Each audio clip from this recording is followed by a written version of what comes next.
Restu orang tua akan menentukan perjalanan Anda. Begitu pula dengan ceritaku kali ini. Ya, benar. Kala itu, 11 Juni 2016 saya berambisi untuk menaklukkan satu gunung di Garut, yaitu Gunung Cikuray, dengan ketinggian 2821 mdpl. Nah, cerita dimulai kala itu. Di pagi hari, kami mempersiapkan peralatan untuk mendaki gunung. Dan tentu saja, saya ke sana dengan 6 rekan. Kala itu emang cuacanya cukup bagus.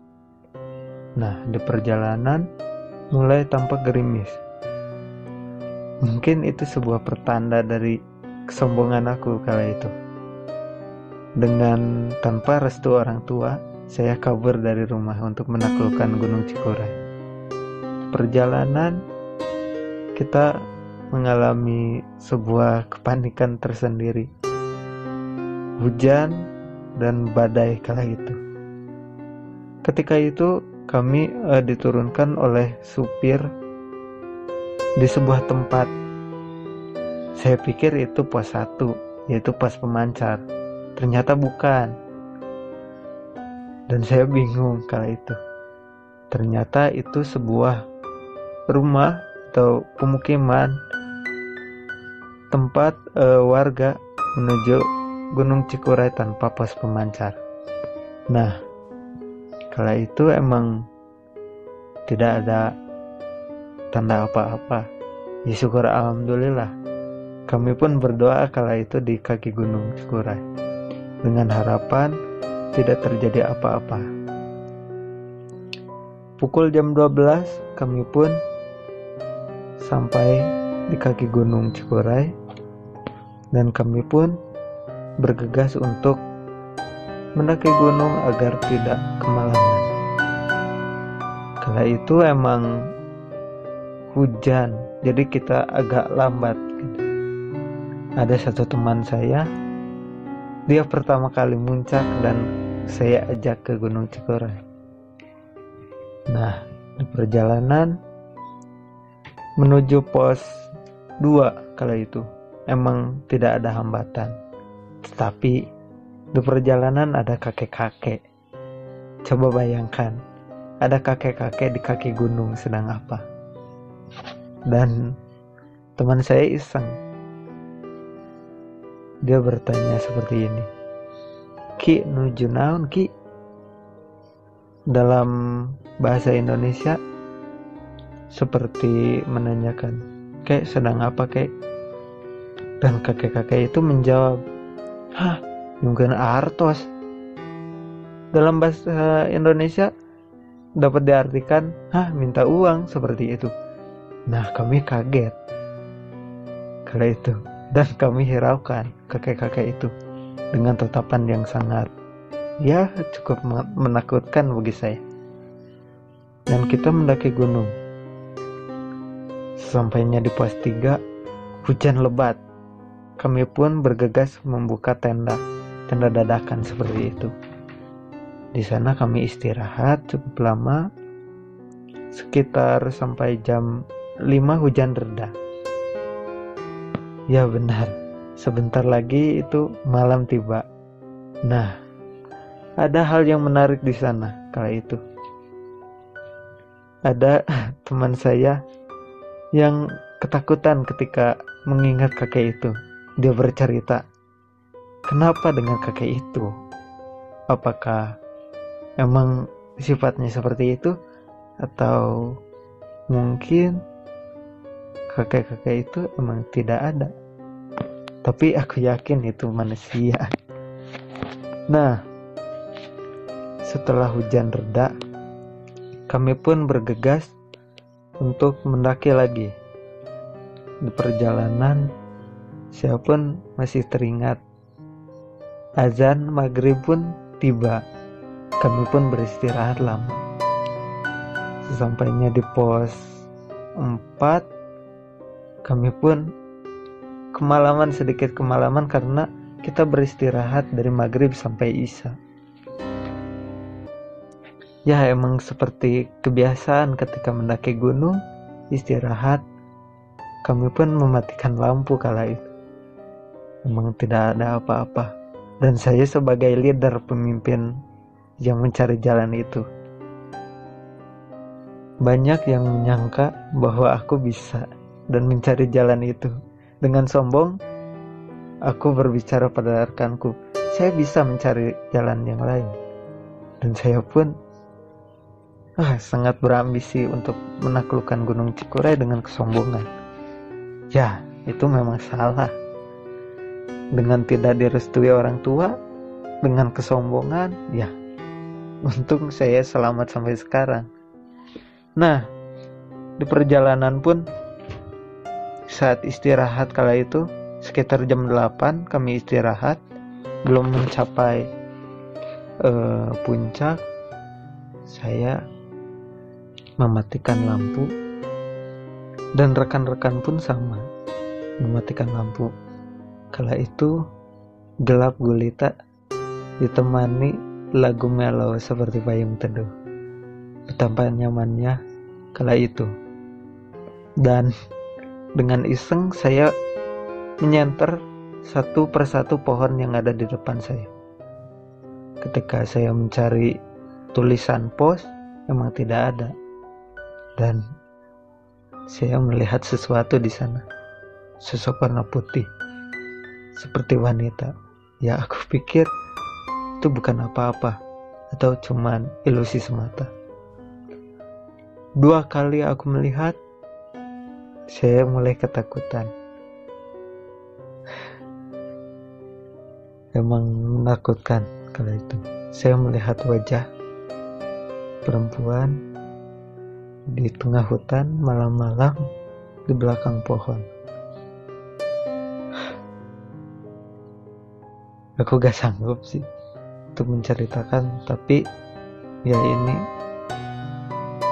sebuah histori bagi saya. Kemudian saya pun bergegas mengajak rekan-rekan untuk meneruskan perjalanan. Di tengah perjalanan saya mendengar suara gamelan. Kalau di dalam bahasa Sunda, gamelan itu seperti kendang, gong, seperti itulah. Seperti ada sebuah tradisi kayak gitu. Gak ngerti saya juga.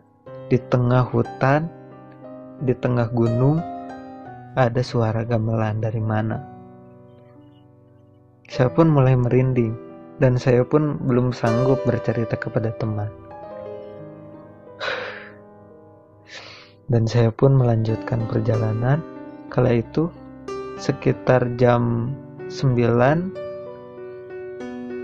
sebentar lagi masuk ke pos selanjutnya.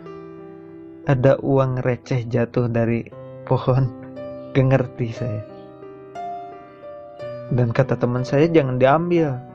Bisa jadi itu kakek-kakek yang tadi, yang sore. Aku juga bingung. Waktu itu kakek-kakek bilang, minta uang, seperti itu. Dan di tengah hutan ada yang melempar uang. Itu cukup aneh bagi saya. Makanya aku takut itu sebuah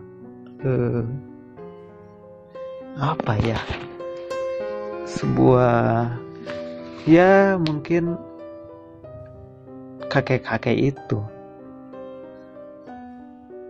memberikan sebuah uang koin di atas pohon, dan aku tidak berani menyenter pohon itu. Kemudian dengan tambah ketakutan, mungkin karena sombong dan tidak direstui orang tua, hujan tiba lagi. Tapi ini cukup kecil, bisa dibilang itu gerimis.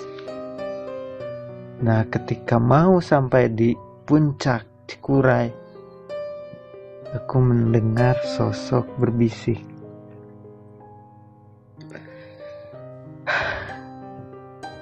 Dia berbisik seperti ini, belok kiri, jangan ke kanan. Aku menoleh ke belakang. Ya, temen aku masih jauh kala itu. Nah, Aku menginjakkan kaki ke kanan, ternyata itu jurang yang sangat dalam, dan emang banyak batu yang ada di sana. Dan aku mulai syok di sana. Teman pun bergegas menghampiri saya kala itu. Ketika menyusul, aku belum sanggup bercerita kepada teman. Entah apa yang di pikiran saya. Ya, mungkin itu sosok yang baik atau sosok yang menyesatkan. Saya bingung jatuhnya kemana. Kala itu kami sampai di puncak Cikuray, alhamdulillah dengan selamat. Dan saya pun membuka tenda, ya, bergegas untuk membuat tenda, ganti pakaian. Tiba-tiba saya nangis. Entah kenapa saya menangis seperti itu. Nangis terbahak-bahak, termehek-mehek sepertinya. Kalau dipikirkan kenapa saya menangis, saya juga tidak tahu. Karena saya sadar tiba-tiba saya nangis. Cukup aneh. Dan ada yang menghampiri saya waktu itu, orang Jakarta kalau gak salah. Dia bercerita bahwa emang di pos 3 jangan buka tenda sembarangan. Itu emang jalur mistis katanya. Dan aku malah membuka tenda waktu itu di sana. Pagi pun telah tiba. Kita berfoto ria sampai lupa dengan kejadian semalam. Sampai di pos 1 kita disesatkan lagi, entah sama siapa, saya tidak tahu. Kami terpisah jadi 2 rombongan. 5 temanku emang sudah pergi duluan mereka, dan aku menunggu satu teman aku, sahabat aku. Dia wanita, dia kelelahan, aku tunggu waktu itu. Dan kami disesatkan oleh kabut yang sangat tebal. Pertama kakek, terus ada sosok di balik pohon, kemudian ada koin jatuh dari pohon. Setelah itu ada bisikan, dan di pagi harinya ketika kita pulang, kita disesatkan oleh kabut semua. Entah, itu sebuah cerita rumit bagi saya. Entah itu sebuah ilusi saya semata atau perasaan saya semata, dan itu emang cerita asli saya. Intinya, bagi teman-teman, ketika mau berpergian, ingat orang tua. Apa kata orang tua? Jangan sombong. Kamu bukan apa-apa di sana. Ada yang lebih di sana. Seperti itu. Terima kasih.